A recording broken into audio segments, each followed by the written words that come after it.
2023. gada sākumā Open radošo centru uzrunāja kāds vīrietis, kurš vēlējās dalīties ar viedokli no otras puses, jeb viedokli no ielas.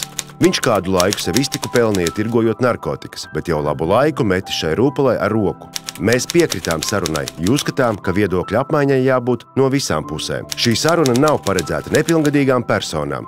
Saruna satur viedokli par narkotikām, necenzētu leksiku, anglicismu, sarunu par kaitīgiem ieradumiem un citām sliktām lietām.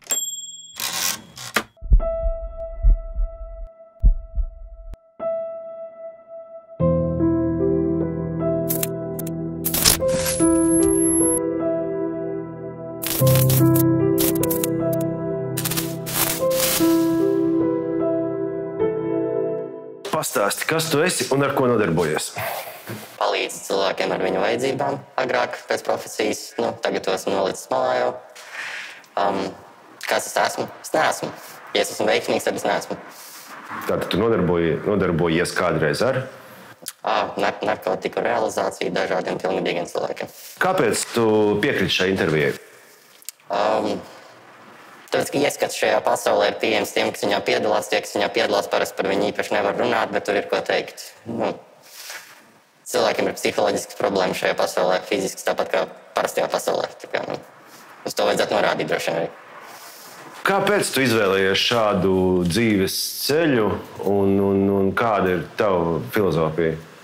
Es neteiktu, ka to izvēlējos, drīzāk līdzīgi, ka lielākā daļa cilvēku kaut kādā brīdī dzīvē atrada kaut ko es varu darīt, kas man sniedz gan gandarījumu, gan kompetences sajūtu. Attiecīgi, gribētos piedalīties sabiedrībā tik tālu kā konkurēt, kā darba sfērā. Un šo darba sfēru es atradu kā sev atzīstamu.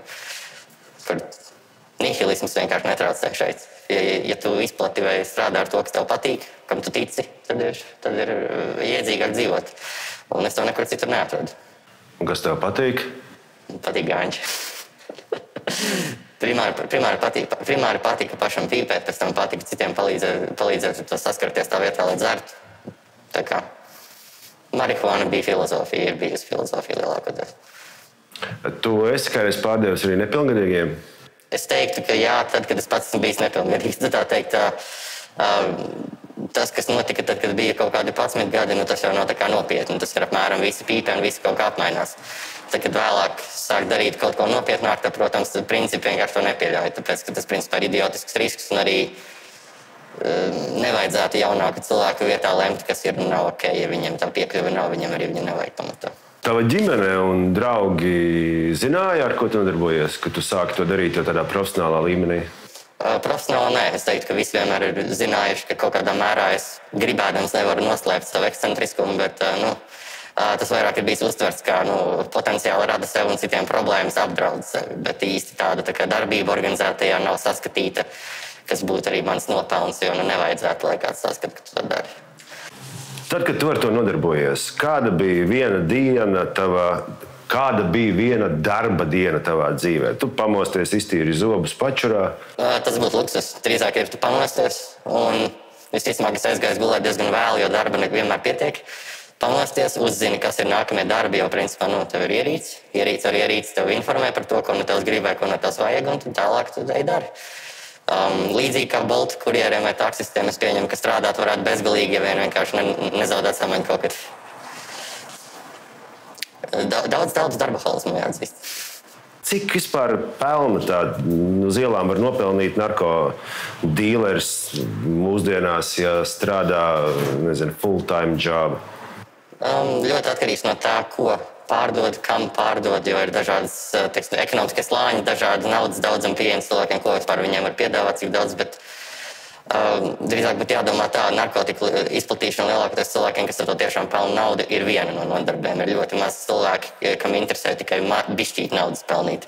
Attiecīgi, ja mētā narkotikas visticamāk dara visas iespējamās citas kaut kādas kreisās lietas, un tad jau tās summas, kas tur salasās, neviens pat izsekot nevar, jo tad būtu jāredz tas viss jau, un tas jau tiek slēpts. Tā kā nav nielasmas, cik pelna tie cilvēki, kas pelna visefektīvāk. Tie, kas pelna maz un vidēji, maz ir tie, kas vienkārši tur dažas gramus gaņus nomētā kādam, lai paši varētu uzpīpēt. Tā kā pats es esmu paspējis visos galos bišķīgi pabūt, bet taisīt naudu var bezgalīgi, tas vienkārši paliek ar vien kriminālāk un briesmīgāk, un narkotikas ir tikai tā augšējā daļa tam visam. Jo tālāk ir vardarbība par naudu, kas suplementē narkotiku izplatīšanu un nostabilizē to visu. Ja, teiksim, tur maisās, tad jau vēl vairāk naudas grozās, bet arī dzīve ir briesmīgāka. Dīlera ētika, vai tāda eksistē, vai galvenais ir nauda un nogrūst produktu? Ļoti dažādi. Tad cilvēki tikpat dažādi, kā jebkurā jomā, es teiktu, vienkārši ir profesija, un tad ir cilvēki, kas strādā profesijā, viņi ir atšķirīgi. Ir cilvēki, kam ir izteikti principi kaut kādi savi vai vispār tādi humanitāri, un ir cilvēki, kas ir tik cīniski kapitalistiski, kad neko godīgi no viņiem nekad nedzirdējis, un principā visi var secināt tikai no darbiem no malas, kas ir diezgan raņķīgi. Plašs spektrs ar dažādiem cilvēkiem. Ir dažādi principi, tādi tā kā cieņa un gods, tādi diezgan abstrakti, bet arī ļoti atkarīgs no individu, kāds tiek uztverts. Nekādas vienojošas sistēmas nav. Par laimi un arī dažreiz, diemžēl. Ir kaut kādi galvenie 3 ielu likumi? Principā būtu vienkārši ieteikumi nemelot. Jo ir neiespējami atbildēt par visu, ko varētu mēģināt samelot. Un tas tāds absurds, kas parādās tajā vidē, kad ir kaut kāds aplikācijas, ar kuru notiek komunikācija, nevis seju pret seju, vieglāk samelot īstermiņā. Bet ļoti briesmīgi tāpat jāatbild par meliem ilgtermiņā. Tā toksiskā kultūra, kas veidojas sociālos tīklos, kad cilvēki izliekas par savu dzīvi un saviem mērķiem un motivāciju, viņi tikai tēlo lielāk iztītos. Tas pārnesās arī uz šo vidi, un tad tur sanāk šausmīgas problēmas. Tāpēc, ka cilvēki domā, ka viņi var samelot un izlikties, bet tad viņus kāds sāk ķert kaut kur reāli fiziskajā pasaulē. Un tad, jā. Parunāsim par taviem klientiem. Tie ir bomži, skolotāji, mūziķi, sabiedrības krējums, bagāti, politiķi varbūt. Ar ko tu esi saskāries savā karjerā? Visu. Bez jokiem. Visu. Un katru reizi, kad es domāju, ka es vēl nevarētu īsti tik pārsteigts, kas vēl, tad izrādās, ka vēl kāds zināms cilvēks vai personīgi zināms no pagātnes vai jebkurš unikums, kur vienkārši var iedomāties. Tā kā, nezinu. Izrādās, ka tiešām arī uz vietas ir aptuveni 70+ gadīgi pensionāri ar vēzi, kam interesētu varbūt neciest. Tā kā ļoti daudz variantu dažādi. Tavuprāt, sodi par narkotiku izplatīšanu, tirgošanu ir adekvāti Latvijā? Tu vari paņemt bišķi plašāk gan par ganģu, gan par sintētiku, gan arī vispār tavas domas kopumā. Īsumā likumi ir pamatā neloģiski, tāpēc, ka tie vispār neņem vērā tā kā narkotiku lietošanas paradumus. Pēc idejas par katru vielu tev var sodīt dažādos veidos, par dažādiem daudzumiem, par lietošanu, par glabāšanu, izplatīšanu. Bet tas, kas izriet no šo vielu psihoaktīvās iedarbības ilgtermiņā un tā lietošanas, tas tā kā sanāk cilvēks sevi sakropļo vai sačakarē vienkārši un vēl tiek sodīts par to, ka viņš šādu kļūdu ir pieļāvis bez jau kādas īstenas iespējas rehabilitēties no ļoti specifiskās narkotika pieredzes. Sanāk, kad ir ļoti daudz dažādu dīvainu upuru šīm vielām, kuri tiek vairāk vienkārši tā kā izstumti no sabiedrības, jo ir vieglāk viņus izolēt nekā krāmēties ar to, ko viņi sev nodarījuši. Un tad vienkārši, kamēr tas viss ir krimināls, eksistē milzīgs slānis, kas ir zem likuma, kas ir vienkārši cilvēki, kas parazītiski barojas no šī izmisuma.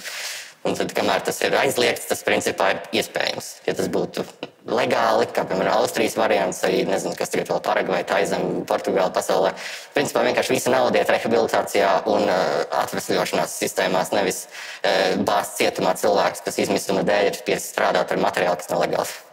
Kāpēc tu strādāji ar materiālu, kas nav legāls? Kā minēju, īsti ne tāpēc, ka būtu sajūta, ka ir izvēle. Vienkārši kaut ko ir jādara. Un beigās es domāju, ka daudz cilvēki kriminālā pasaulē nonāk nevis aiz intereses par kriminalitāti, bet aiz vēlmes izdarīt jebko jēdzīgu dzīvē, un dažreiz izdarīt jēdzīgu var arī laupīšanu. Nebūtu personīgā pieredze, bet es tā kā saprastu, kā tas var radīt to pašu sajūtu, kā vienkārši būt kompetentam oficeram. Vismaz kāds uztver tam nopietni un tā maksā.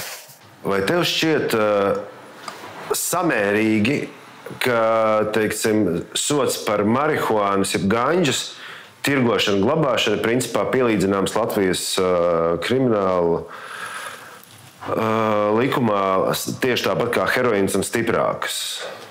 No likuma viedokļa varētu saprast, ka visas narkomānas mēģina ierobežot, tā teikt, pēc līdzīgiem principiem, bet, kad iet runa par heroīnu un marihuānas, ko tā salīdzinājumu, tad, heroīns ir vienkārši nevis no soda viedokļa briesmīgs, bet tieši no lietošanas un no ciešanu viedokļa briesmīgs, tāpēc, ka ar marihuānas cilvēku apmēram saprot, ko viņi dabū un ko viņi lieto, apmēram. Ar heroīnu, intravenozais heroīns ķipa slikti, bet klepu sīrups ar kodeīnu un prometazīnu labi. it kā visiem reperiem patīk, bet tas ir heroīns. Oksikodons, oksikotīns, ripas, vienkārši šņauts, arī tas ir faktiski pretsāpju medikamenti, heroīns.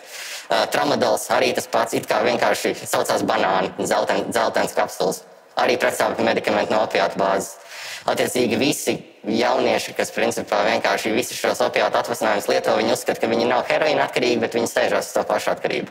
Beigās sāk lietot to subutekus, kas ir, piemēram, līdzīgi kā metadons no heroīna nokāpšanas domāts, bet ja tev ir zema heroīna tolerants, tad viņš nenormāli šķirīgi.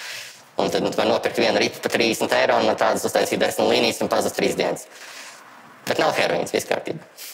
Kā šodien notiek tirgošanās? Kāds kaut ko grib dabūt, kā viņš to izdara? Pilnīgi muļķiem, kā tas notiek mūsdienās?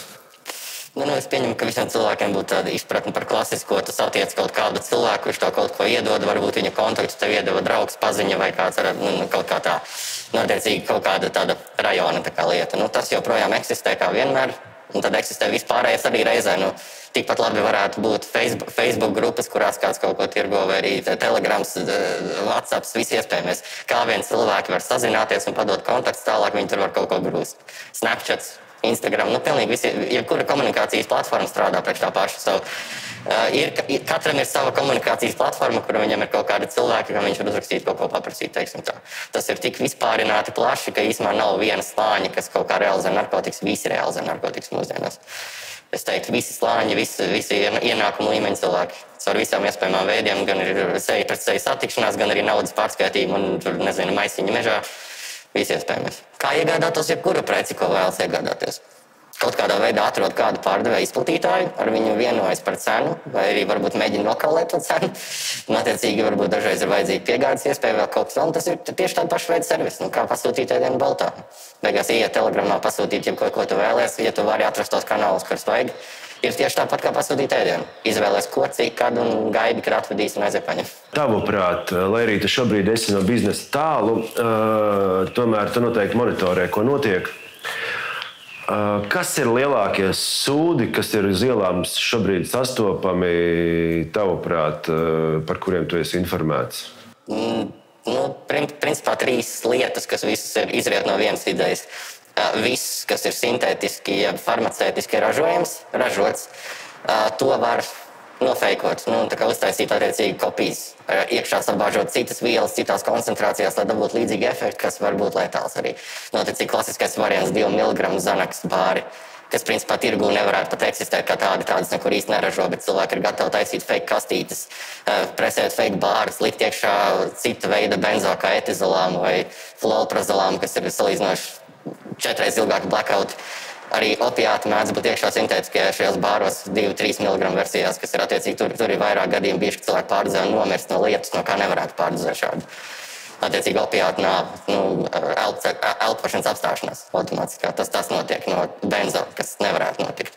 Tas pats arī ar līnu, saucamo prometazīnu kodeīnu sīrupiem, kurus jauc uz vietas līme etiķetes. Ir bijuši tik daudz gadījumu, ka nepilnīgi visādi pārdozē vienkārši to sūdi, jo tur iekšā principā ir vienkārši benzo pulveris un kaut kāds sintētiski opiāti. Viss, kas tev izlīmē, izslēdz pilnībā. Un tas tiek tirgots pamatā tāpēc, ka ir milzīgs pieprasījums. Tas ir tas, kas ir izreklamēts populārajā kultūrā pēdējos 20 gadus kā stilīgas lietas, bez jau kādām sakām un vismaz tur neduries. Tā kā, tur var jaukt iekšā visu un tas iet visiem.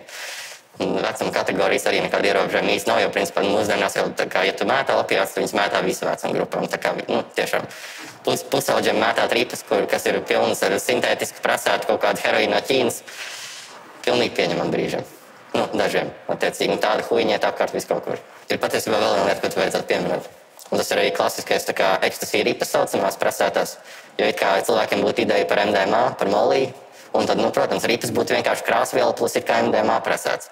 Bet tas, kas ripās patiesībā notiek, ir metamfetamīns, mefedrons un citi šāda lieta atvasinājumi, arī amfetamīns, kas patiesībā nesniedz gandrīz nekādu to vēlamo empātijas un cilvēcības efektu, vairāk vienkārši negulēsi, izteikta paranoja, var nomirt no hipotermijas, ja esi nepareizos apstākļos, vai arī vienkārši, nedzert ūdeni un aiziet ar sirdsprieku.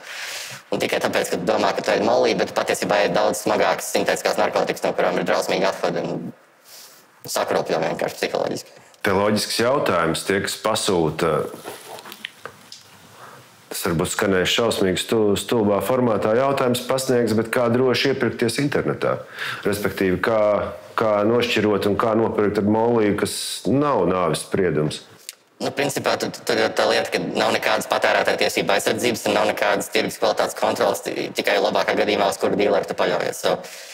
Ir jāpasūta testkīti visam, ko tu grasies lietot. Visticamāk, tas ir vienīgais atbildīgais veids, kā tam tiešām pieiet, jo rotaļāties ar šīm lietām nozīmē, ka visticamāk kaut kad tu trāpīsi uz kaut ko briesmīgi. Tu vairs nenomirsi, tu arī nezināsi, kas varēja vai nevarēja notikt. Vienīgais veids, kā to novērst, ir testēt. Attiecīgi, un pašam testēt tas nav tik grūti, cik tas vienkārši prasa pašam informēties, kas nav raksturīgi šim tirgum. Parasti ir tu paprasti čalim, viņš tev pasaka, viss safe. Bet tas uz to tik daudz cilvēku vārās, uz cilvēku melošanu un viņu nezināšanu, kad ir pašam jāinformējas. Visu, ko tu grasies lietot, vajag palasīt, padomāt un saprast, kāpēc vispār to dari, jo, ja tu vienkārši ņem to, ko tev dod, tad nonāk pie drausmīgām atkarībām agros vecumos. Spriežot no tā, ko stāsta NMPD, kādreiz bija ļoti vienkārši viņiem strādāt. Neatliekamajai palīdzībai bija heroīns punkts, pārdozēšana, tātad heroīns. Kas šobrīd esot tā, ka, ja ir izsaukums uz pārdozēšanu, vai kas ļoti ilgu laiku ārstiem prasa saprast vispār, kas ir lietots un attiecīgi, lai reaģētu un palīdzētu. Ko tu zini, kas ir šie gadījumi, kas ir tas vājprātīgākais sūds, kas tiek lietots, no kādas iestājas problēmas? Principā jau tās vielas gandrīz nemainās, pat ja vai tas ir ripes vai intravenāzes injekcijas, vai kas tas beigās ir pārāk stipri, pārāk daudz opiāti kaut kur iekšā, vai arī principā tā vietā, lai būtu amfetamīns, ir metamfetamīns, tā vietā, lai būtu MDMA, mefedrons kopā ar metamfetamīnu vai kaut kas tāds. Vienkārši stiprākas narkotikas, kurām mazākas devas ir stiprāki efekti un attiecīgi tas var būt letāli. No pārdozēšanas ziņā sanāk vienkārši tas, ka ir tik daudz narkotiku, ko cilvēki var pārdozēt tagad. Tiešām tas jau arī, heroīns vairs nav tā vienīgā lieta, ketamīns ir bieži sastopams, amfetamīna, visi iespējami atvasinājumi, turklāt kopš Covid laika, kad robežas aizslēdzās ciet, palika ļoti grūti jēdzīgu amfetamīnu importēt vai vispār uztaisīt, kas nozīmē, jebkurš cits analogs, kas tehniski nenogalinās klientu gada laikā, viņš ņems atkārtot no Ķīnas, arī dara pēkšņi. Tāpēc ir 15 jaunas apmēram vielas, kuras var būt amfetamīna vietā, ko cilvēki inicēs jau līdzīgi šķirī, bet ilgtermiņa sekas nenosakāmas, beigās nokauj orgānus, mirst vienkārši bezjēgā, it kā ierastās lietas, bet, apgādes sistēma uz brīdi pārāva, un tāpēc ielika citas vielas vietā un izrādījās, ka strādā savu var sliktāk un ilgāk. Tu esi bijis uz ielām, tu esi redzējis lietas, briesmīgas ainas, citējot Gustavo reperi, šādas dzīves ainas. Ko tu esi redzējis, kas ir bijis tas, kas tev varbūt liek nodarbēt vēl šobaldu dienu no tā visa? Bezjēdzīgas nāves viena pēc otras, vienkārši vispār šajā sabiedrībā kā tādā, jo principā, varbūt kāda ģimene paziņot saviem tuvākajiem par to, ka viņa kāds radinieks ir aizgājis no pārdozēšanas vai ticis nogalināts kādā veidā, bet iekšā tās pasaules ietvaros par visiem zina, ir jāzina par visiem. Tad attiecīgi, ja kāds kaut kur mirst, tad tas ir redzams publiski, tā kā, tad ziņa izplatās. Un tas nekad īsti nav nekas jēdzīgs, pamatots vai saturīgs, tas ir vienkārši kārtējais cilvēks, kurš cieta ļoti ilgstoši, ar ko ir aizgājis, un neviens īsti nav pārsteigts, un visiem ir nedaudz skumjāk nekā vakar. Tas īsti nekad nebeidz zāģēt, jo, principā, kamēr to neredz, tas neeksistē. Tagad sāc to redzēt, tev vienkārši sāk krāties saraksts ar cilvēkiem, kuri tev likās nav briesmīgi, bet tagad viņi vienkārši vairs nav. Tas caurvīja visas narkotikas, visu to pasauli, jo beigās cilvēki kaut vai nodzerās nostās mašīnu arī ko idiotisku, lai ko viņi darītu. Vai ganģu var pārdozēt? Ganģu nevar pārdozēt, vienkārši visi var lietot bezatbildīgi, teiksim tā.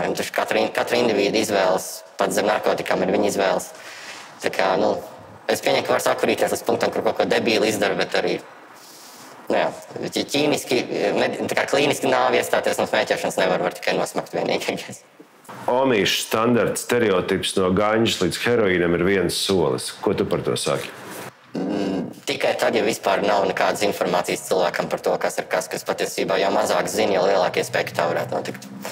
Ja viena viela ir forša, tad jau visas varētu būt foršas, ja tu par viņām neko nezini. Bet, ja pateicoties kaut kādai publiskai informācijai, tu zini, ka intravenozes narkotikas ir ļoti smags sūds un ka metamfetamīns ir baigi slikti, pateicoties Breaking Bad vai kaut ko tādu, tad varbūt tev ir viedoklis, kas tev pasargās, ka marihuāna būs pīpēs, bet citas sūdzes nelietos. Jo viņi ir pieejami, protams, un ja tu vari dabūt vienu lietu, tu iespējams citas piedāvās, bet Visi cilvēki tomēr kā individi nav tik debīli, lai tiešām vienkārši lietot visu, ko viņiem dod. Par laimi mums ir par daudz informācijas visur, lai tas būtu vairs iespējams. Visāk ir šokējoši uzzināt, ka kāds 11-gadīgs ir sācis intravenozi lietot kaut kāds opiāts, jo rodas jautājums, kā tu vari nezināt. Pēc visu šī pasaulē pieejamās informācijas, kā var nezināt, kā tas saiet. Ļoti nesaiet. Parunāsim par jauniešiem, ielu jauniešiem. Ko tu esi novērojis, kas ir pieejams jauniešiem un no cik gadu vecuma, un vai dīleri vispār dīlo, kādā vecumā kādam kaut ko pārdod? Ar jauniešiem vissliktākā lieta ir recepšu medikamentu izplatīšanās.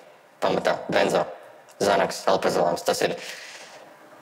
Es saprotu, ka cilvēkiem ar panikas laikmēm tā lieta ir te nenovērtējama, un klonazepams arī tur konkrētām lietām palīdz, bet cilvēkiem, kam to nevajag, iedot pilnīgu iespēju izdzēst savu atmiņu un bailes un kādu veidu nervozitāti nepamatot visu laiku. Tur vispār neveidojas nekādas atmiņas īsti tajā, kamēr to lieto. Alprazolām kaut vai vienu, kādas 2 dienas un neko īsti tur nereģistrē daudz, ja tu nenāc no stresa, ja tu vienkārši iebrauc tādā bedrē. Un jauniešiem ir ļoti populāri, tāpēc ļoti daudz spriedzes, ļoti daudz sāncensības augot un attīstoties kā individiem. Un to visu var beidzot izslēgt kaut kā, jo svarāk alternatīva būtu dzert. Piedzerties, vēmt, izrubīties, visu paģirs, visu. Bet var vienkārši Xanax sākt ēst, un tu nekad īsti neko neatceries, nekas nav noticis, viss ir kārtībā, visu laiku instanti. Tikai cilvēki dažreiz uz to dusmojas, ka tu kaut kādu huviņķipu sāki, bet viņiem jau nav taisnība, ja tu neatceries to. Un tā sērga ir ļoti tajā līmenī. Agrāk tas būtu bijis MDMA, tagad tas ir vienkārši benzo visu laiku. Un tos izrāks arī, starp citu, pietiekami nepilngadīgiem. Tā kā ir tie, kas dabū viņus uz receptēm un izmanto klasificēt. Tas tāds, nezinu, ļoti neatbalstīt šīs vielas vispār pieejamību. Jebkuram cilvēkam gandrīz bez ļoti striktas uzraudzības, kur nu vēl, ka tas ir jauniešiem tas, kas viņiem interesē. Bez tolerances 1 miligrams Xanax un pusaliņš ir principā blackouts. Un to var sasniegt jebkurš pa kaut kādu 3-5 eiro. 3 līdz 5. Tad tu gribi vēlēs teikt, ka šobrīd uz ielām vairāk problēma nevis ir nelegālajiem veipiem, zālīti, bet gan ar smagajiem antidepresantiem, neligumīgajiem? Tie pat nav antidepresanti, tas būtu anti-anxiety medication. Pret trevogu, pret stresu, vienkārši milzīgs neirotisks stress, visiem cilvēkiem eksistē, ja mēs dzīvojam tādā sabiedrībā, kur visus vēro. Ļoti kārdinoša narkotika priekš mūsdienām un ļoti viegli pieejama, ļoti bezatbildīgi izrakstīta uz visām pusēm un pieņem, ka pietiekami daudz ārstu schēmas eksistē, jo tur milzīgi naudu var sapelnīt mētājot Xanax. Un vēl tie bāri presētie, kur opiāti nāk iekšā starp bāriem. Tātad nepilngadīgi, kas sāk ar Xanaxu, var meklēt un pirkt jau presētos bārus, tur iekšā dabūt opiātus, pārdzēt, nomirt. Tur pat nevajag jaust kopā neko. Vienkārši appērta daudz. Tā kā Xanax ir drausmīga lieta, un klonazepams, no kā jāizvairās vēl vairāk. Ko tu kā cilvēks, kurš ir tēmā, ieteiktu darīt vecākiem, kurus novēro, ka kaut ko jaunietis ir sācis lietot? Kā rīkoties? Es gribētu vienkārši pateikt, ka visticamāk lietošana nav mērķis. Narkotika lietošana kā tāda var kļūt par kaut kādu personības daļu jauniešiem par to, mēs darām šo kopā vai ko. Bet patiesībā kaut kas cits izraisa vēlmi dolbīties un nebūt klāt un neko neatcerēties. Jo es neesmu īpaši daudz pieredzējis, ka jaunieši, kas savā starpā lieto narkotikas un alkoholu, obligāti labi savā starpā satiekas vai jūtas. Viņi vienkārši pavada laiku kopā, jo tas barā dod iespēju to darīt. Tātad aizpist prom no ģimenes dzīves, kas kaut kādā veidā iespējams kaut ko nesniedz vai tur kaut kas nav kārtībā un meklēt patvērumu šajā idiotismā. Ja ir problēma ar to, ka bērns tā dara, visticamāk būtu jāskatās, kāpēc viņš tā dara. Nevis jāsoda par šo rīcību, bet jāuzdod jautājums, kāpēc būtu vēlami izdzēst savu veselo saprātu 11 gados. Tu minēji, ka tagad problēma ir Xanax un viss tas, bet tu neatbildēji man jautājumu, no cik īsta gada vecuma jaunieši to var dabūt, un vai dīleri mēdz to kaut cik filtrēt? Dīleri mēdz to filtrēt, bet ir tādi interesanti punkti, kā, teiksim, 30-gadīgs, 40-gadīgs varbūt nepārdos 16-gadīgiem vai 12-gadīgiem. Bet ko darīs 17, 18-gadīgie? Teiksim, kas tas ir? Jo 18-gadīgam tehniski nav pilngadīgs, tad ņem visu, ko gribi, bet varbūt 18-gadīgais var izdomāt, ka viņam ir 17-gadīgs draugs joprojām, kur tad tā robeža tiek pārkāpta tālāk, un tad jau viss iet no 17 uz 15 vai arī no 15 uz 10, es nezinu. 11, 12-gadīgi pubertāri bērni tikko, kas lieto MDMA katru nedēļas nogali līdz punktam, kur viņam izveidos kronisku depresiju. Tāda lieta ir bijusi jau visā pasaulē jau gadus 20, 30, zinām, kā ideja, bet tas pie mums ir tā aizgājis vairāk, es teiktu, pēdējos 10 gados. Kad viss ir pieejams un nav īsti nekādas intereses vispār būt klāt, jo visi tavi draugi beigās tāpat ir zem kaut kādām ripām savu, pat labi arī varētu būt zem ripām, vismaz vienā vilnī būs. Parunāsim nedaudz par pīpējamajām lietām, kas ir nelegālajā apritē. Kāda veida tās ir un ar ko viņas var mēdz būt bīstamas? Ar pīpējamajām lietām patiesībā es teiktu, ka tirgus ir interesants tādā ziņā, vismaz ir vietējais noteikti, ka kvalitāte ir milzīga prasība šajā tieši jomā. Ar marihuānu ļoti grūti kaut ko samelot patiesībā, jo ir tiešām jāsaražo kaut kāda izskata augs, kas izstās pareizi, smaržo pareizi, uzvedās pareizi, un tur vēl kaut kā iemānīt kaut ko citu vajadzētu. Ļoti liels čakars, tas ir ļoti reti, kur tas vispār notiek. Ir pāris importētas lietas no Vācijas, kur ir populāra sintētisko kanabinoīdu smidzināšana virsū uz vājākas marihuānas, lai vienkārši radītu produktu, kas arī tāds spice gandrīz, visi spice veidīgie sintētiskie kanabinoīdi arī kaut kur eksistē, bet tā ir ļoti nišas lieta, jo patiesībā visi vienkārši gribētu labu ganģu. Un tad ar marihuānu ir vismazākie riski dabūt kaut kādu nāvējošu lietu, tāpēc, ka principā tev trakākais vairāk ir tas, ka tev iedos sūdīgu ganģu. Kā vāju, negaršīgu, un tu būsi vīlies un iztērēs vairāk nekā vajadzētu, vēl 3 reizes droši vien. Bet nekā letāli tur pamatā nav. Vienīgie ar marihuānu saistītie letāli gadījumi varētu būt kaut kādi tiešām ļoti reti sastopami kārtridži, veipu, kas varētu būt ar šķidrumu pildīti, kas nav vairs THC vai normāls THC, bet kaut kāds sintētiski analogi. Bet tas nav īpaši daudz apkārt redzēts, jo tam nav tirgus īsti. Tur kā cilvēks nopirk šādu kārtridžu, viņam palika ļoti slikti un neviens viņus vairs nepirk. Tas ātri izplatītās. Bet jā, es teiktu, ka marihuāna ir visseifākā lieta. Tajā visādi vispār labāk būtu priecājušies, ka bērni pīpē marihuānu nekā dzer alu. Jo tas tā kā alkoholisms ilgtermiņā, tas ir tāda iznīcība. Ganģi tas vēl ir menedžējami, runājami. Bet... Tu pieskāries veipiem. Jautājums, kāpēc tie nelegālie veipi, kas ir pieejami internetos, runā, ka ir daudz stiprāku nikotīna līmeni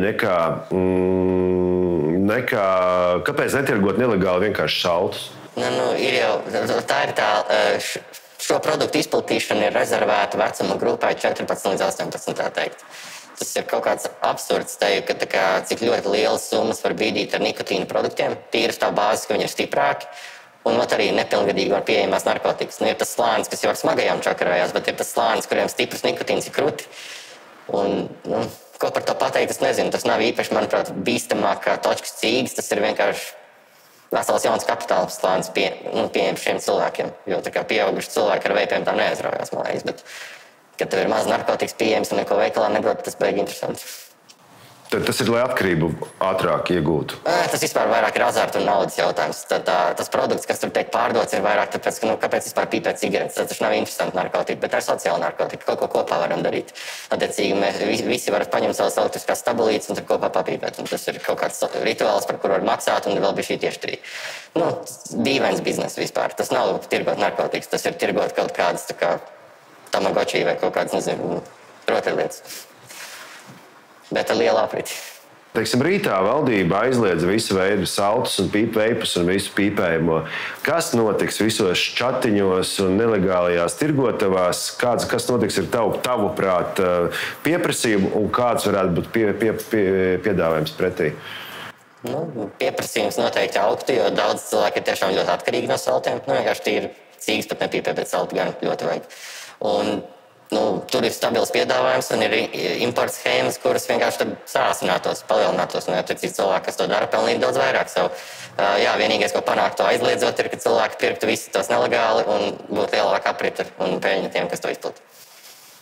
Ļoti daudziem jauniešiem palīdzēt finansiāli. Tas bija sarkasms. Kā tiem, kas tos realizē finansiāli nopelnīt, protams. Vai tu esi novērojis tādu situāciju, kad jaunietis ir sācis lietot narkotikas vai kaut kādas vielas aizliegts, un tad dēļ tā ir kļuvis pats par dīleri, lai varētu savilkt galus kopā? Lielākā daļa jau, jā. Varbūt to var pagriezt šādi, vai arī var pastīties to, kā es vēlos smēķēt marihuānu, man nepietiek naudas tādam marihuānas daudzumam, ko es vēlētos smēķēt. Ja es paņemu izplatu vēl nelielu daudzumu draugiem, kas arī vēlas smēķēt, tad es varu smēķēt tik daudz. Pirmie soļi. Iemesls, kāpēc vispār to darīt, ir, kas sāk ar naudu pelnīt, grib, tas savādāk izskatās, bet tie, kas vienkārši sāk pīpēt un saprot, ka viņi gribētu pīpēt vairāk, tad tas tā izskatās. Tavuprāt, narkomāns pacients vai noziedznieks? Kam jautā ārstam vai mentam? Jo tā kā, kad menti skatās, tad viņi likuma pārkāpumus kontrolē. Kad ārsts skatās, viņi varbūt domā, vai cilvēks jūtās labi, slikti, cieši vai necieši. Narkomāni pamatā abas lietas dara, diemžēl, kas ir gan cieši, gan pārkāp likumu. Tad, protams, viņi ir krustugunī šeit. Narkotikas ir bijušas un būs, tā skaitā arī Latvija nebūs izņēmums. Kāda varētu būt, tavuprāt, tā sabiedrības izglītošana par drošāku lietošanu? Populārs koncepts atbildīga lietošana, kur eksistencē es īsti nepiekrīstu uz tā pamata, ka īsti nav nekad atbildīgi lietot narkotikas tik tālu, cik cilvēks ir būtne saistīta ar citiem cilvēkiem, ir atbildība pret citiem cilvēkiem, pienākumu, sabiedrība, vieta, kur tu dzīvo, ģimene.